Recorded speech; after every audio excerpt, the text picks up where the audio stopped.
주간의 핫한 키워드를 정리해보는 시간, 이경락의 키워드. 비플라이소프트 빅데이터 미디어 연구소장 이경락 박사 나왔습니다. 안녕하세요. 예, 안녕하십니까. 예. 아직도 익숙해지지 않으셨어요? 아니요. 아무 말도 안 했어요. 저 아무 말도 안 아니, 했는데 그게 아니라 스스로. 예. 아직 그 회사명이 회사명. 예, 비플라이소프트까지는 제가 입에 뵀는데 네. 빅데이터 미디어 빅데이터 이게 예. 약간 헷갈려가지고 그렇습니다. 제가 헷갈립니다. 예. 뭐 딴 거 여쭤보려고 한 거 아니니까. 딴 거 안 여쭤보려고 너무 놀라지 마세요. 네. 예, 알겠습니다. 자, 오늘도 핫한 지난주에 키워드를 가져왔는데요. 네네. 먼저 정치 분야부터 보시죠. 예, 정치 분야 키워드 보면 일단 코로나 이슈가 이제는 다행히 좀 상당 부분 사라졌습니다. 예, 그래서 본격적으로 총선과 관련된 내용이 많이 다뤄지고 있고, 아무래도 이제 네티즌들도 그런 쪽에 이제 관심을 모으고 있습니다. 그래서 주요 어휘들을 살펴보면 아무래도 총선 최대 쟁점이었던 지금까지 그러니까 비례대표와 관련된 내용들이 많이 있고요. 그리고 더불어민주당과 미래통합당의 위성정당 논란으로 계속 이어진 가운데 그 명단들도 이제 관심을 모아서 이제 어휘로 많이 등장을 했습니다. 네. 자, 정치 분야 이슈 탑 5를 한번 볼까요? 지난주 이런 일들이 있었군요. 네, 일단 거대 양당이죠. 그리고 비례정당 그 양당들의 비례정당 관련 이슈들이 핵심이었고요. 그래서 미래통합당의 비례정당인 그 미래한국당의 공천 관련 잡음이 이제 계속 이어졌었습니다. 이제 그게 가장 큰 이슈였고, 그리고 또 연합정당을 이제 추진 중인 그 더불어민주당의 이 그런 정당 그 비례정당과 관련된 내용, 그리고 또 사실 우호정당 혹은 거의 뭐 자매정당 같다고 생각되지만 또 거부하고 있는 그 열린민주당에 대한 대응도 관심을 모았습니다. 이 밖에도 코로나19의 방역과 관련해서 이제 북한에다가 도움 줄 수 있다 이렇게 트럼프 대통령이 얘기했는데 그거를 또 다시 밝혔었죠. 김여정이 밝히면서 이슈가 됐고, 그리고 황교안 대표의 뜻대로 구성된 미래한국당의 그런 지도부 관련 사안도 정치 뉴스로 관심을 모았습니다. 그리고 마지막으로는 대통령과 장차관급 공무원들 4개월간 급여를 삭감하기로 한 것들도 보도가 많이 되었습니다. 자, 이 중에서 오늘은 두 개를 지금 보고 예, 있네요. 두 가지 이슈를 좀 보기로 했습니다. 미래한국당, 그러니까 미래한국당과 열린민주당. 네네. 그러니까 둘 다 가지를 보는 비례정당 관련된 내용들이죠. 그러니까 왜 그냥 이렇게 봤냐면 그동안 그 분석을 보면 이제 두 대충들 이제 시청자분들께서도 아실 거예요. 아, 그 다음 쪽은 약간 이런 뭐 친여 성향이고 그 네이버는 뭐 야당 쪽 성향이다 뭐 이런 식으로 생각을 하셨을 텐데, 이제 구체적으로 아예 정치 문제가 되었을 때 어떻게 좀 차이가 있는지를 그 두 정치 이슈에 여야 그 네이버 다음을 한번 다 살펴봤습니다. 예. 그래서 이제 우선 미래통합당의 비례정당인 미래한국당 비례공천과 관련된 게 이제 오늘 거의 발표가 이제 났었죠. 그래서 이제 어제는 예측을 하고 올해 구체적으로 누가 1번이다 뭐 이런 식으로 이제 어느 정도 윤곽을 잡아서 발표가 됐는데, 이와 관련된 네이버 댓글들을 좀 살펴봤습니다. 예, 먼저 미래한국당 비례대표 공천과 관련해서 네이버와 다음을 보고, 네. 그다음에 열린민주당 관련해서 네이버와 네이버와 다음을 다음을 보고. 보고. 네, 알겠습니다. 자, 먼저 미래한국당 네이버 한번 보도록 하죠. 네. 아무래도 이제 비례대표 1번에 그 윤주경 전 독립기념관장이 이제 배치가 됐다. 이런 게 기사로 나오면서 그 내용들이 좀 핵심적으로 자리를 하고 있었습니다. 예. 아무래도 이제 그랬고, 그리고 사실 후보 자체의 특성보다는 이제 어떻게 보면 후보를 설명할 수 있는 가장 큰 특징이 뭐 전 뭐 독립기념관장 뭐 이런 것도 있지만 윤봉길 의사의 손녀라는 게 제일 컸습니다. 그래서 예. 이제 윤봉길이라는 그 어휘가 더 비중 있게 나타났습니다. 네, 그리고 여기 친일이나 친일파 이런 것들이 있는데 네이버에서 왜 친일 친일파 얘기 나오지 뭐 이렇게 생각하실 수도 있겠지만 그 내용들을 구체적으로 살펴보면 이렇게 오히려 윤주경 그 전 관장 같은 경우를 비례 1번으로 배치하면서 친일 프레임에서 벗어날 수 있다. 이런 것들을 얘기해 주는 내용들이 많이 있었고, 그렇군요. 오히려 이제 불편한 거. 그러니까 왜 친일파 정당에 간 거야? 막 이런 식으로 하는 분들은 여기다가 이제 친일이나 이런 거보다는 토착외구라는 표현을 써서 토착외구인 정당으로 간다. 이렇게 일부 비판적인 것들도 나왔었고, 그리고 오히려 친일이나 이런 것들이 민주당 쪽으로 연결되어 있는 게 나와 있습니다. 요거는 이제 잠시 후에 의미 네트워크를 보면 좀 아실 수 있을 것 같습니다. 알겠습니다. 의미 네트워크를 바로 보도록 하죠. 네네. 보면 방금 설명드린 것처럼 윤봉길 의사의 손녀인 윤주경 후보에 대해서 일제 치하에서 독립운동을 한 윤봉길 의사의 후손으로서 미래통합당의 친일 프레임 깨줄 수 있는 그런 적절한 인사다라는 긍정적인 내용들이 집중적으로 나타나고 있었습니다. 그렇네요. 예. 예. 다만 왜 친일파 정당에 가느냐라는 비판도 일부 있었고요.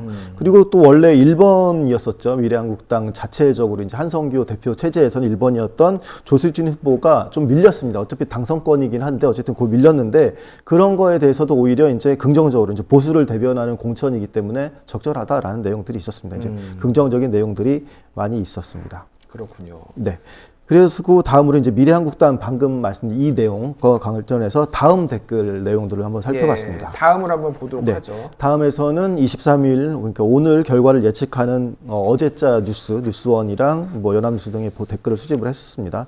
그래서 총 많지는 않습니다. 댓글이 415개 정도의 댓글이 수집되었는데 여기 보면 다음은 완전히 이제 그 네이버와 정반대, 예측하신 대로 정반대로 나오고 있습니다. 자, 저는 이 뭐 네. 키워드들은 비슷비슷하니까 이게 의미가 다른 거지. 키워드들은 비슷비슷한데 제 눈에 띄는 게 통곡이 눈에 띄는 통곡. 큰 키워드는 비슷합니다. 윤봉길 의사도 있지만 근데 여기다 할아버지, 통곡, 손녀 그리고 매국 같은 것도 굉장히 크게 보이지 않습니까? 매국도 크게 보이네요. 그러니까 딱 그냥 주로 나오는 어휘만 보더라 들었습니까? 윤봉길 의사가 지하에서 통곡을 한다라는 게 매국 그렇게 하고 때문에 그렇죠. 할아버지 얼굴에 먹칠 뭐 혹은 뭐 똥칠 같은 얘기도 있는데 그런 식의 평가 그냥 이거는 많이 나오는 어휘만 보더라도 사람들이 많이 쓰는 표현이기 때문에 그냥 그렇게 드러나고 있습니다. 그런 감정적인 평가 있고 대체로 이제 더불어민주당의 지지자들의 그런 댓글이겠구나라고 이제 유추가 되는 그런 내용들이 많습니다. 그렇군요. 의미 네트워크를 한번 보도록 하죠. 네. 그 핵심적인 게 그러니까 독립운동을 한 할아버지의 손녀가 친일 매국을 한다라고 이렇게 이런 평가가 줄을 이루면서 나타났습니다. 그래서 실제로 이제 이 댓글 중에서 가장 많은 공감, 828개의 공감을 받은 댓글을 보면 딱 이 내용입니다. 할아버지는 애국, 손녀는 매국 이렇게 되어 있는 게 가장 많은 공감을 받았고요. 예. 그리고 이외에도 대한민국 정부가 코로나에 잘 대응하고 있다는 주장, 이게 사실 뉴스 주제랑 상관이 없는데, 아무 상관이 없죠. 근데 이거는. 여기서 이제 댓글에 이제 그런 내용들이 굉장히 많이 예. 나타나고 있었습니다. 그리고 이번 총선에 대해서 한일전이다. 이렇게 언급하는 내용도 많이 있었고요. 그리고 또 이제 아무래도 요 기사에서는 유영아 그 변호사가 그 박근혜 대통령 측근이 이게 탈락한 게 아직 결과가 안 나온 기사였기 때문에 이 댓글들을 보게 되면 아직도 유영아 통해서 박근혜 그 대통령이 뭔가 공천을 쥐고 흔드는 거 아니냐 이런 식의 이제 그 친여성향에 있는 분들이 많은 비판을 했었습니다. 그렇군요. 알겠습니다. 자, 다음은 열린민주당. 네. 열린민주당과 관련해서 네이버와 다음 차례로 한 번씩 보죠. 살펴본 기사들은 어떤 것이었냐면, 그러니까 아무래도 열린민주당이 이렇게 공천 내용들을 얘기했는데 이거에 대해서 더불어민주당에서 좀 부적절하다 이렇게 얘기를 했었다고 이제 공격을 했었습니다. 오히려 더불어민주당이 열린민주당을 이렇게 공격하는 모양새였는데 그 내용들에 대해서 네이버와 다음에 그런 댓글들을 수집했습니다. 우선 네이버 살펴보면 일단 907개 정도의 댓글을 살펴봤는데 아무래도 둘 다 뭐 열린민주당, 더불어민주당 둘 다 민주당이라는 말이 들어있어서 민주당 어휘가 제일 크긴 합니다. 그런데 이제 부정적인 어휘로 맨날 많이 나오는 뭐 쓰레기 같은 얘기도 있고 그런 게 이제 세 번째 비중으로 나왔을 정도니까 사실 굉장히 많은 사람들이 쓰레기라는 표현을 많이 썼다는 것을 볼 수 있겠죠. 그리고 짜고 친다는 의미에서 고스톱, 꼼수 이런 어휘도 비교적 높은 빈도로 나왔고 그리고 열린민주당과 좀 연관성이 있는 어휘로서 조국이라는 그 조국 전 장관의 이름이 12번째 정도의 주요 어휘로 이제 키워드로 이렇게 그렇네요. 나오고 있었습니다. 조국 옆에는 또 지지라는 게 있는데 이게 뭐 여러 가지 지지가 있겠지만은 뭐 이 조국 전 장관에 대한 열린민주당 지지라는 게 제일 많이 있었습니다. 네. 그렇군요. 알겠습니다. 자, 네트워크를 한번 보도록 하죠. 네네. 그 의미 구성을 먼저 살펴보면 더불어민주당이 열린민주당을 비판하는 내용들이 있거든요. 이게 사무총장이 윤호중 사무총장이 이제 비판하는 그런 내용들이었는데 이것에 대해서 네이버에 있는 댓글에 있는 사람들은 안 믿는 겁니다. 이게 꼼수다. 어차피 나중에 합칠 거면서 왜 지금 비판하는 걸 하냐 그러면서 다 한 몸인데 왜 저렇게 액션을 하냐. 지금 막 욕하는 것처럼 하지만 이거 쇼하는 거다. 나중에 합칠 거다. 이런 식으로 이제 아예 믿지 못하는 내용들이 많았고 있었고 그래서 이제 짜고 치는 고스톱이라는 것들이 나왔던 얘기고요. 그래서 이 어떻게 보면 이거 전반적으로 더불어민주당이 열린민주당 비판하는 거 못 믿겠다라는 내용이 이어지고 있었고 열린민주당이 조국 전 장관에 대해서 좀 우호적이다 보니까 이런 것을 좀 비판하는 성향이 강한 네이버 댓글을 보게 되면 이게 좀 그것들을 얘기를 들면서 미래가 휘청거린다 이런 식의 비난도 상당히 이제 크게 좀 어휘로서도 자리 잡고 이제 의미로서도 구성이 되어 있었습니다. 그리고 뭐 열린민주당에서 공천되는 인사들에 대해서 뭐 쓰레기라고 비판하는 내용들이 굉장히 또 많이 있었습니다. 그렇군요. 자, 다음 열린민주당에 대한 다음의 댓글을 네. 보도록 하겠습니다. 예, 이 내용들을 보고 다음 같은 경우에는 또 비슷한 방금 네이버에 있었던 것과 거의 유사한 기사들을 가지고 왔었습니다. MBC의 그런 그 민주당에서 비판하는 내용들이었고 여기서 좀 댓글이 많이 있었습니다. 2,680개 정도의 댓글을 수집을 했었고요. 많이 키워드 보게 되면 민주당이라는 게 정말 크죠. 이게 나와 있고 그리고 이게 크게 나타나고 다른 것들은 작은 글씨라는 것들은 사실 작은 글씨라는 거 많이 언급되지 않았다는 얘기거든요. 그러니까 이게 민주당 어쨌든 두 민주당에 대한 언급들이 굉장히 많이 있었다는 얘기인 거고 좀 큰 글씨로 되어 있는 것들이 언급이 많았다는 건데 여기에서 좀 핵심적 좀 나타났던 게 인물로 봤을 때는 윤호중 더불어민주당 사무총장이 여기서 굉장히 많이 좀 언급된 편이었습니다. 네이버 기사에는 별로 없었어요. 윤호중이라는 사무총장 이름이. 근데 없었습니다. 여기에는 굉장히 크게 나왔어요. 네네, 비판하는, 근데 대체로 보게 되면 내용을 비판하는 내용들입니다. 예. 그래서 의미네트워크를 보면 이제 구체적으로 더 나오는데, 가장 뚜렷한 게 보면, 민주당의 비례정당으로서 열린민주당을 인정하는 내용들이 많이 나타납니다. 그게 가장 뚜렷합니다. 다음에서는. 그리고 실제 연합정당으로 지금 부각되고 있는 더불어시민당에 대한 얘기는 거의 없습니다. 얘기를 하고 있지 않고 그에 대한 언급은 굉장히 적고, 그리고 이런 거, 그러니까 열린민주당이 뭐 어떻게 뭐 창당하고 공천하고 이런 것들에 대해서 어차피 국민들이 투표를 해서 판단할 거다. 이런 것의 의미 구성들이 많이 있었고, 그와 동시에 더불어민주당 윤호중 사무총장에 대해서 비판하는 경우가 굉장히 많았습니다. 왜 열린민주당 지금 공격하냐? 네네, 그렇습니다. 이런 것에 대한 비판이었군요. 그런 식에 대한 비판들이 굉장히 많이 있었고 그리고 문재인 대통령이 정치를 지키기 위해서는 열린민주당 의원이 필요하다 이런 식의 주장들이 많이 있었습니다. 그래서 전반적으로 보면 다음 포털에서 나온 그 열린민주당 관련 댓글은 어떻게 보면 일반적인 여당 지지자라기보다는 열린민주당 혹은 친조국의 그런 프레임에 있는 그런 부분들이 더 우호적이다 이렇게 볼 수가 있었습니다. 그래서 전체적으로 이제 어쨌든 두 정당과 두 포털 다 봤을 때 미래통합당과 더불어민주당 비례정당 관련 얘기를 비교하면 이런 특징들이 있습니다. 어떤 거냐면 다음 포털, 방금 본 다음 포털 같은 경우에는 일반적으로 이제 여당 지지 성향이라고만 알고 있었는데 여당 중에서도 특히 친조국 쪽에 있는 분들이 굉장히 그런 활동적으로 많이 이야기를 하고 있었습니다. 그러니까 그게 어떻게 보면은 반검찰 요거에다 연결이 되겠죠. 그 전에 많이 분석했었고 그리고 또 네이버 같은 경우에는 우리가 네이버라고 해서 다 친야라고 보기가 어렵습니다. 그러니까 미래통합당을 지지한다고 보기보다는 네이버 댓글의 이용자들은 전반적으로 전체적으로 보수. 보편적인 보수 그리고 반정부 이런 특성을 가지고 있습니다. 그러니까 특정 정당이나 계파를 탁 모아서 지지하는 그런 특성이 아니라는 것들 요게 좀 차이를 보이고 있었습니다. 그렇군요. 뭐 더 전문가시니까 뭐 잘 아시겠지만 제가 좀만 설명을 드리자면은 예전에 이제 여러 차례 조사가 있었는데 전체 포털 이용자 중에 100이라고 하면은 실제 댓글을 다는 사람은 5에서 10% 정도밖에 안 돼요. 굉장히 적어요. 90에서 95%는 댓글을 달지 않습니다. 그렇습니다. 근데 그 댓글을 다는 사람의 전체 포션에서 좌지우지 여론 주도층이라고 해야 되는 사람은 또 5에서 10%밖에 안 돼요. 그러니까 5에서 10%에 5에서 10%니까 매우 작은 0.1%의 사람들이 이 댓글을 좀 많이 좌지우지 한다라고 이해를 하시면 돼서 이게 네이버든 다음이든 이게 전체 여론이다라고 보시면 안 됩니다. 예, 여론이라고 보시면 안 되고 특히나 최근에는 네이버에서 그 댓글에 대한 이력을 다 전체 공개를 하긴 했습니다. 그렇게 되면서 실질적으로 예전에 댓글 좀 잘못 쓴 사람들이 댓글 안 좋은 댓글을 지우는 일도 벌어지고 있고 그리고 댓글을 굉장히 과거에 비해서 이제 좀 수위를 낮게 한다거나 혹은 자기에게 좀 불리할 수 있는 것들을 안다는 이런 현상들이 나타나기도 하고 있습니다. 정치 분야의 댓글 20%가 줄었다라고 네이버에서 그러더라고요. 네. 분석을 해. 어느 언론이 분석을 해보니까. 네. 하여간 굉장히 굉장히 재밌는 현상입니다. 네. 요즘 게다가 코로나19 때문에 밖에 못 나가서 네. 열심히 댓글들 다시는 것 같아요. 요즘 보면. 네.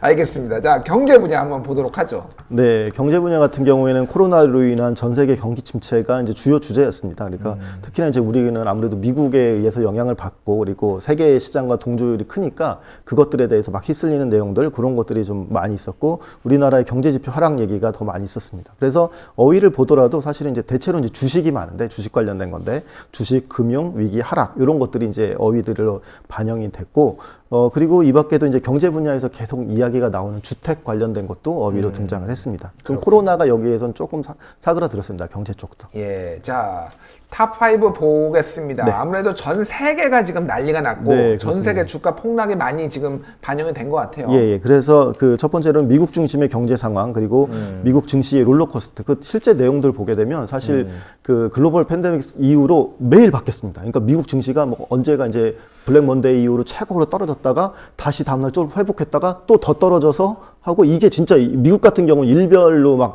진짜 오르락 내리락 했거든요. 큰 예. 폭으로. 근데 우리나라 같은 경우는 사실은 계속 이제 하락하는 하락세였는데 이제 그런 특징이 있었고 그래서 이제 미국이 이제 제로 금리 때까지 나온 거 그런 게 전 세계적이고 그리고 미국적인 정책이 이제 오히려 경제 뉴스에서 많이 있었고 그리고 두 번째로는 우리나라 경제 쪽으로 집중해서 뭐 사이드카나 서킷 브레이커가 발동되는 우리 주식 상황들 이런 것들 폭락에 대해서는 얘기가 있었고 세 번째는 또 그 와중에 삼성전자는 또 굉장히 또 많이 또 주식을 매집하는 그런 현상이 나타나고 있었습니다. 난리더라고요. 삼성전자 산다고 네. 빚내가지고 지금 삼성전자. 그래서 주식- 오늘 또 그 얘기를 하려고 예. 그 얘기를 할 건데 이제 그 개인 투자자의 열풍 이런 게 나오고 있고요. 네 번째는 또 다행히 또 이런 상황 속에서 한미 통화 수입 600만 달러 정도 규모로 이제 600억 달러 정도로 체결된 것들이 소식이 있었고 그리고 마지막으로는 이제 9억 원 이상 아파트의 공시 가격이 상승해서 이제 보유세 생성하는 부분 이런 것들이 이제 5가지 이슈로 꼽아봤습니다. 예, 이 중에서 방금 얘기했던 삼성전자 개미들이 삼성전자 주식을 사고 있다. 네, 그렇습니다. 실제로 보게 되면 그 KB금융에서 증권에서 나왔었던 자료를 제가 기억하고 있는데 신규로 최근에 계좌를 개설하고 있는 사람들 중에서 60%가 20, 30대 젊은 층이라고 합니다. 20, 30대 젊은 예, 그러니까 층이 절반 이상. 새로 증시 증권을 투자하겠다고 온 사람들이 60%가 20, 30대가 처음으로 투자를 증시에 지금과 같은 폭락장에서 하고 있다는 예. 얘기죠. 그런데 이제 이렇게 해서 생애 최초의 투자를 폭락장에서 대장주에다가 하고 있는 상황인데 이거에 대한 우려들이 많이 나타났고 예. 그래서 이제 총 네이버와 다음에서 5개의 뉴스에서 댓글을 수집했는데 총 3,333개 예. 삼성에 대한 건데 꼭 딱 숫자도 그렇게 나왔습니다. 그래서 그 한번 그 키워드를 한번 살펴보겠습니다. 그러니까 예. 워드 클라우드를 보게 되면 딱 제일 큰 게 개미입니다. 개미. 네. 개인 투자자들을 의미하는 말이죠. 그래서 예, 개미가 예. 가장 비중 있게 등장하고 그리고 대체로 내용들 어휘들의 설명을 보면 개미의 주식 투자 패턴에 대한 평가 이런 내용들이 주를 이루고 있었습니다. 그리고 이와 대체로 이제 전반적인 어휘들이 시장을 설명하는 어휘들이 많았는데 좀 재미있는 거 안타까운 게 이제 18번째로 이제 비중 있게 나타난 단어인데 이게 뭐냐면 한강입니다. 한강. 왜 여기서 한강이 나올까 싶겠지만 이게 뭐냐면 투자 실패로 가서 나중에 한강 갈 사람들 많다, 자살할 사람 많다 이런 식의 표현으로 한강이라는 어휘가 댓글에 굉장히 많이 등장을 하고 있었습니다. 예. 네. 그렇군요. 참. 네, 여기서 이제 그래서 걱정이네요. 의미 구성을 살펴보면 이게 예, 완전히 예. 나타나는 거예요. 왜냐하면 이 댓글 단 분들이 실제 증권을 자기가 투자하거나 예측을 하는 내용들이 대부분이에요. 분석을 하는 내용들이 대부분이어서 예. 그것에 대한 분석들이 많이 나와 있습니다. 그래서 의미 구성을 살펴보면 현재 지금 삼성전자 투자하고 있는 이런 내용들에 대해서 다 부정적인 내용들이 주를 이루고 있습니다. 그래서 현재 주식시장에서 지금 삼성전자 사는 거 문제다 이렇게 지적을 하면서 예. 개미라고 불리는 개인 투자자들이 지금 바닥이라고 생각하고서 자꾸 매수를 하고 있는데 그게 사실은 알고 보면 외국인이나 기관 투자자들한테 돈을 가져다 주는 거다 이런 분석이 있고 그리고 특히 시장 상황과 관련해서 세계 시장이 지금 경제가 안 좋고 그리고 하방 국면이고 아직 바닥인지도 확인도 안 된 상태인데 지금 막 들어오는 것들 이런 거 더 문제고 더 주가가 또 떨어질 거다 이렇게 예측을 하고 있습니다. 그래서 실제 댓글들을 보게 되면 사실 경험 분석도 많지만 경험담이 많습니다. 그래서 예. 가장 많은 공감을 받은 댓글 같은 경우에는 개미가 팔 때까지 1년이고 10년이고서 계속 끌어내린다. 그러니까 기관이나 외국인이 그럴 거다라는 게 이제 자기 경험담이고 또 하나는 두 번째로 받은 공감을 받은 댓글이 개미들이 저점이라고 생각하고 매수할 때가 폭락 직전이다. 이런 식의 것들이 가장 공감을 많이 받았습니다. 그러니까 이 글들 삼성 매집하고 매수하는 이런 것들을 보면서 개인들이 하는 걸 보고서 증권을 이미 증시를 경험한 사람들은 이거 큰일 난다, 이게 부정적이다라는 내용들로 대부분 댓글을 달고 있었습니다. 그러니까 뭐 저는 경제 전문가는 아니지만 예전에 뭐 증권거래소도 출입을 해보고 주식 투자도 그래서 뭐 해봤어요. 그러니까 일부러 알아야 되니까. 그래서 제 경험을 좀 말씀드리자면은 믿을 놈 하나 없습니다. 뭐 안다, 뭐 한다 이런 사람들 다 안 맞고요. 네. 다 하고 그리고 경험적으로 봤을 때 이 정도의 큰 이런 뭐 이게 금융 위기들이 있잖아요. 네. 아무리 못 가도 아무리 적어도 1년은 갑니다. 네. 1년은 네. 갔는데 자기 돈으로 1년 버틸 수 있으면은 그렇습니다. 그러면 괜찮아요. 예. 묻어놓고 1년 버틸 수 있다 그러는데 빚내 가지고 지금 하신 네, 분들은 네, 네. 1년 버틸 수 있습니까 지금? 더 떨어질 텐데. 지금 여기 댓글에 나와 있는 얘기 중에 똑같은 얘기가 그래요? 굉장히 많습니다. 그런 내용들이 여윳돈으로 하면 몰라도 빚내서 하지 마라. 이게 예. 왜냐면 지금 20, 30대가 지금 삼성전자에 들어간 게 어떤 거냐면 사실 코인 들어간 거랑 비슷한 거거든요. 비트코인 지금 예. 사겠다라고 예전에 했던 거 똑같은 그런 건 거예요. 같은 지금. 방식입니다. 그러니까 이게 대장주는 절대 죽지 않는다라는, 예. 이게 죽지는 않겠죠. 삼성전자 망하면 우리나라 망하는 거라고 생각하는 분들도 많기 때문에 이게 유지될 거라 보는데, 빚내면 그 이자도 그렇고 사실 이게 하락세가 완전한 건지도 진짜 저점인지도 불확실한 상황에서 빚을 낸다는 거는 굉장히 위험한 것이니까 조심하셔야 됩니다. 알겠습니다. 아우 저는 진짜 걱정돼가지고 진짜 네, 사실은 걱정돼서 진짜 그래요. 비트코인 때 생각만 하더라도 예.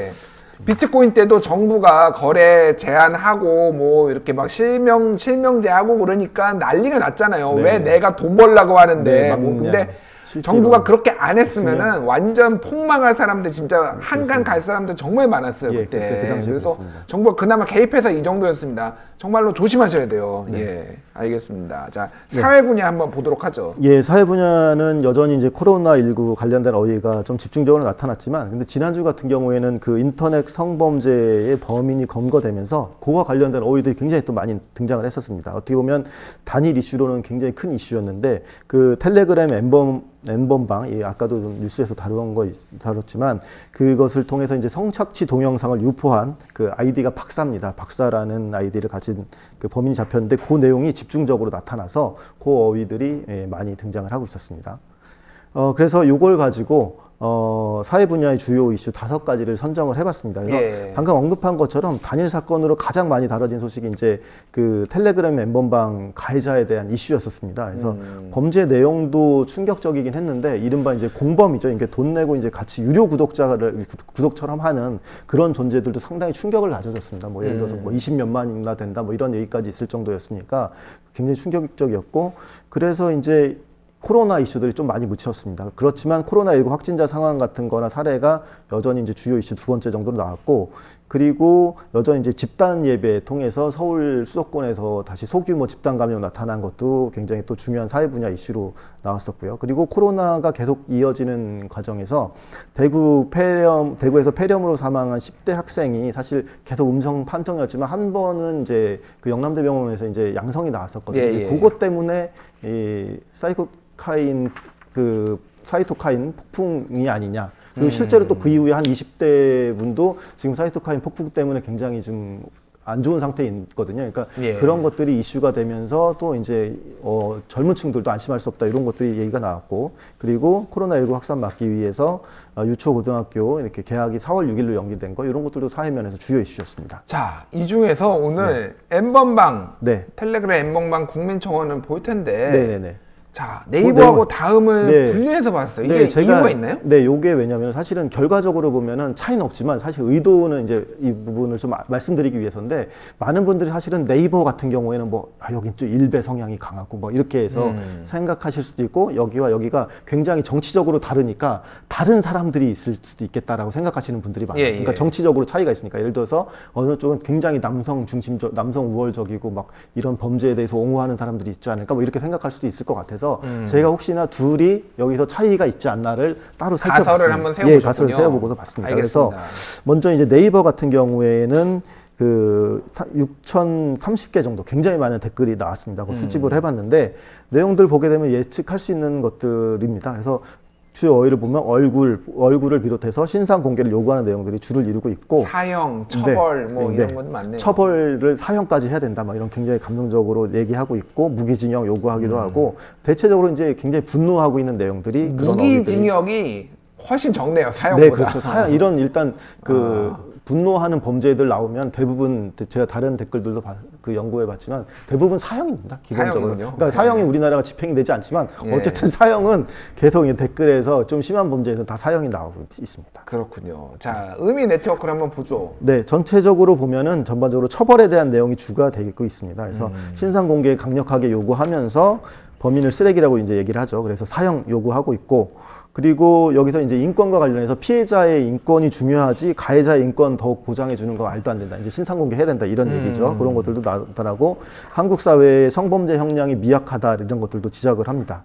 예. 그리고 이제 여기서 아무래도 댓글도 많고 굉장히 이제 좀 네이버는 또 워낙 또 이제 보는 분들이 많은 그 뉴스 이용률이 높다 보니까 댓글 중에서 공감이 31,000개가 넘는 그 공감을 받은 댓글이 있는데 예. 이제 이런 얘기입니다. 지방대 학보사 기자라는 정보가 있으니까 곧 대학도 이제 공개되겠구나. 이제 그렇게 공개되면서 이 사람이 법정 최고형을 받더라도 나는 뭐 후련하지 않을 것 같다. 이런 내용들이 있었고 예. 두 번째로 많은 18,000개의 공감을 받은 댓글이 이런 내용이죠. 미국은 이렇게 되면 최소 200년 이상이거나 종신형이다. 네, 근데 우리나라에는 악당들의 천국이다. 이런 거지 이게 그 공감을 많이 받은 댓글이었습니다. 그렇군요. 이제 다음을 한번 보도록 하죠. 네. 예. 다음 같은 경우에는 근데 생각보다 댓글이 많지 않았습니다. 그러니까 그래요? 네이버의 3분의 1도 안 되는 1,794개 정도였는데, 굉장히 좀 어떻게 보면 댓글이 이 다른 그 사례랑은 다릅니다. 예를 경우에는 공통적으로 정치 이슈 같은 경우에는 네이버 같은 뉴스를 비교하더라도 네이버보다 다음 댓글이 훨씬 많았었거든요. 그러게요. 근데 이 예. 이슈 같은 경우는 사실 다음에서는 그렇게 댓글이 많이 달리지 않았습니다. 그런데 어휘적으로 보면 거의 비슷합니다. 예, 큰 차이를 보이지 않고 그렇네요. 마치 그런데 여기서는 근데 다음 같은 경우에는 특이한 거 하나, 그러니까 동일한 뉴스였는데 특이한 거 하나가 판사라는 어휘가 9번째 비중으로 높게 나타납니다. 그렇네요. 예, 요거는 이제 네이버에는 없었던 어휘죠. 근데 그거 보면 이전에 성범죄와 관련된 판결을 비판하는 내용들이고 그 사법부의 솜방망이 처벌, 뭐 판사의 판결, 그것들의 불만 이런 것들이 좀 어휘로 나오고 있었습니다. 그렇군요.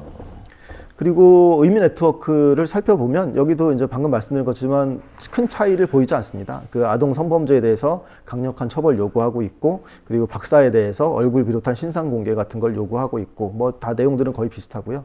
가장 많은, 그러니까 공감은 또 그래도 높게 나왔습니다. 그러니까 댓글은 많지 않지만 10,000개의 공감을 받은 그 댓글을 보면 합당한 처벌이 이루어지길 바란다 하면서 단순 성범죄가 아니라 이 범죄는 살인이라고 생각하고 접근해야 된다 이런 식의 내용이었습니다. 그래서 어떻게 보면 사실 처음에 이제 가설을 세웠던 것과 달리 이런 사회적인 이슈에 대해서는 네이버와 다음이 거의 똑같이 이제 나타나고 있다 이렇게 볼 수가 있겠습니다. 그렇군요. 네. 알겠습니다. 합당한 처벌이 이루어지길 바란다.